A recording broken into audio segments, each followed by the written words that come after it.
I'll go ahead and open up the meeting for the Main Street Pavilion public hearing. Public meeting. Public. Jan Brooks, Teresa Garland, and Miss Pam Hawthorne from USDA. I've got it right down there for her. And Miss Lisa Russo running the camera. And they had project description. If you want. Sure. I can go get it too. I've got it. Okay. So the town of Robbinsville, in an effort to create economic development opportunities for people in the area and to try to keep people, or to have visitors come into downtown and to spend their money here, and also to maybe start a North Main Street revival of some of the properties, want to create a what they're calling the Main Street Pavilion, which will be a combination visitor center with public restroom facilities, and then partially covered but partially open air area that can be used for a variety of things, everything from farmers market to have like a music on the weekends, or Health Department showed interest in some classroom work also. Okay. And physical education, some kind of physical education exercise classes, classes related to health and wellness. Families could have reunions there. Weddings. Yeah. Little festivals or things like that. So clubs and organizations could hold events there. Yeah. And so there's property that's currently owned by the town that they're going to make use of, and so they have applied to USDA Rural Development for a couple of different funding types to fund the project. And one of the requirements for one of those funding streams is that there be a public meeting so that the public can be made aware of what the applicant is wanting to do, so that if people would have the opportunity to voice an opinion. So that's what the purpose of the meeting is. So you've applied, yes, but you haven't been awarded a grant yet, is that correct? Not yet. Okay, okay. What have you specifically applied for? Can you say what you've... It's public record. But so yeah. Okay. Under the rural, let's see, they changed the name of this grant. The Rural Business Development Grant, they've applied for a $99,000 grant, and that particular program is economic development related. And then under another program we have called Community Facilities, they've applied for a loan of $151,000 and a grant of $50,000.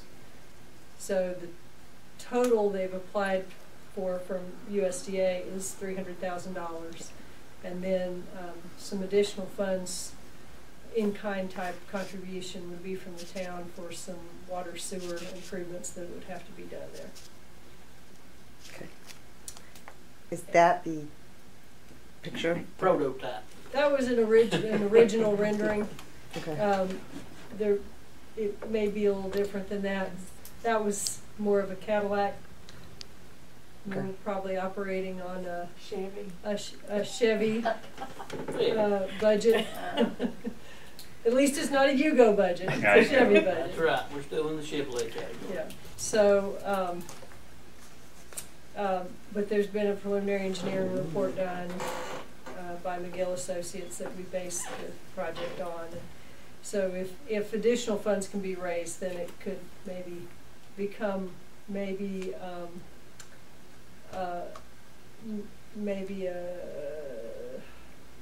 a leather seated Chevy SUV.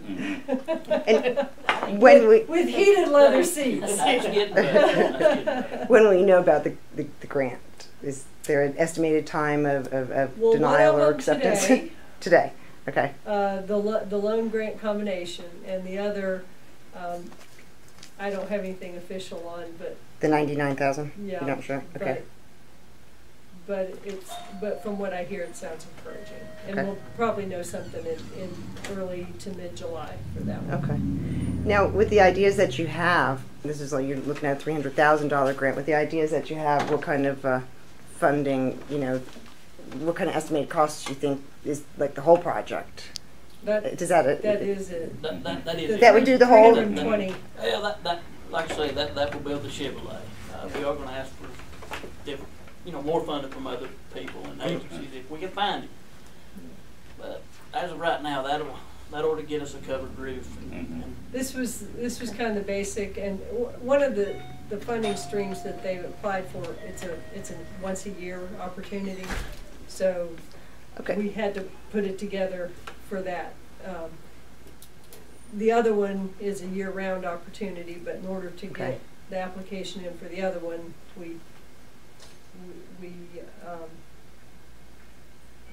the project was created in the Chevy manner, but they can continue to try to raise other funds Add on. that could enhance the way. I think where the Chevy ordeal came out is we've got this amount of property.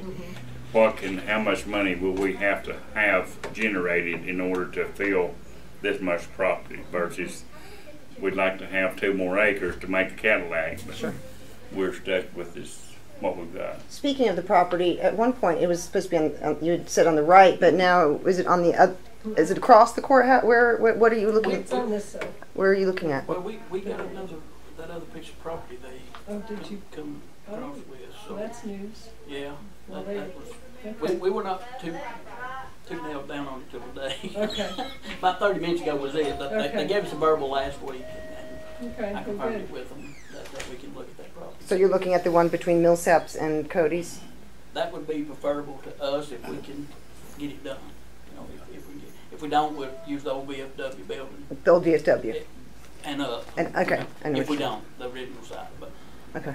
as far as being central and bringing life back into town, I think this other piece of property will be better because we can seat 200 some outside if we have to. We can have like an outdoor seating.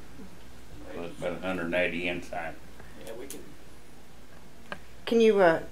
Can you see through the fence? Like if I walked over there, can I take a picture? Or do you have to You have can the walk fence around up? back Yeah, you'd have and to go take around the back. aerial up. Take your stick with you just through the weeds. Okay. It is growed up pretty bad right now. Okay. It's a good opportunity for us to start making stuff, start moving a little bit in town. And we want to do it countywide. We want to get it big enough and stable enough to where we can support the whole county on whatever they need. I think the farmers market was a great idea. If we can get buyers and they're going to come and buy and haul the asphalt, anybody in the county could raise a cash crop and come up here to sell. Well, and one of the items that there's been a lot of the high tunnel houses that have been put into the county. So if people are raising crops using those, it gives them a place to market. So it's all interconnected. Yeah, it should work good with that too. What is the growing season on those tunnel houses? I mean, it's 5 months longer, 4 to 5 months. It's yeah. and just about grow a crop year round. And some winter greens and stuff they can grow year round. I mean, I've done got 2 bushel beans already. Yeah. I mean, it's something that. Would you actually have there's grants available for those hoop houses? Oh yeah. Okay. Right. Okay. Yeah. Which I'll get another And time. they've done. But the big thing, the house is not doing you that much good. I mean, this is why, by the time they raise their crops and they have to truck all the way to Asheville, your profits are eat up. I mean, really eat up. This could be a central staging It could area. be a central, and we could work through Randy Collins, with that. And those folks will say, hey, we need Time to somebody get that. growing green beans this year. Or we need somebody growing squash, or, you know, and he'll get a list and he'll pass it out to the farmers or whoever wants to grow. They can make money doing it. That's like the boys up on Nantahala. They're coming different places in western North Carolina and picking up their cabbage that they grow over there right out of the field. They're just chopping it and putting it in bags and all, and it's a money market, major money market. And I don't know how much money can be made at it. I guess it's according to how much time you want to put in it. I mean, you know, how much, I don't know, you know. But something can be made out of it. Some money can be made out of it for the taxpayers. At least they have opportunity. The diversification. If they want to have flea markets on Saturday mornings, you know, they can do that. Yep. We want to try to book Balsam Range to get them to come here somewhere. And you know, we can book a concert up here, or if the church wants to have a benefit for a family, they can do benefits in it. And then to go right along with our Friday night dancing, All Heritage family. Festival on the square and everything. So it's a win-win. We finally got into the Blue Ridge Music Trail.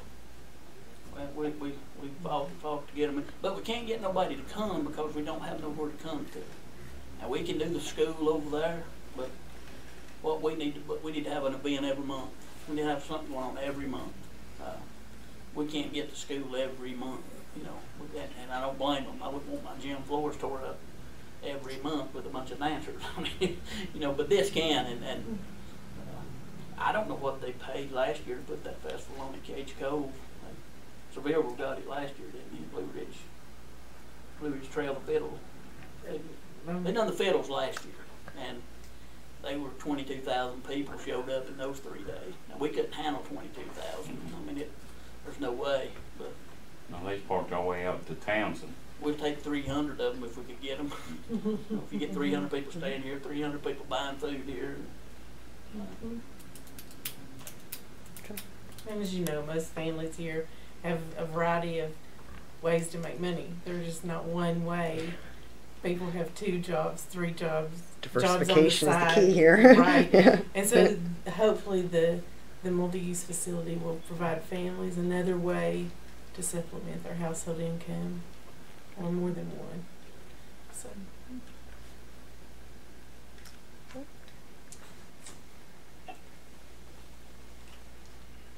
You got any more questions? Nope, not for today's meeting. Do you have public comment? I mean, I'm here to learn.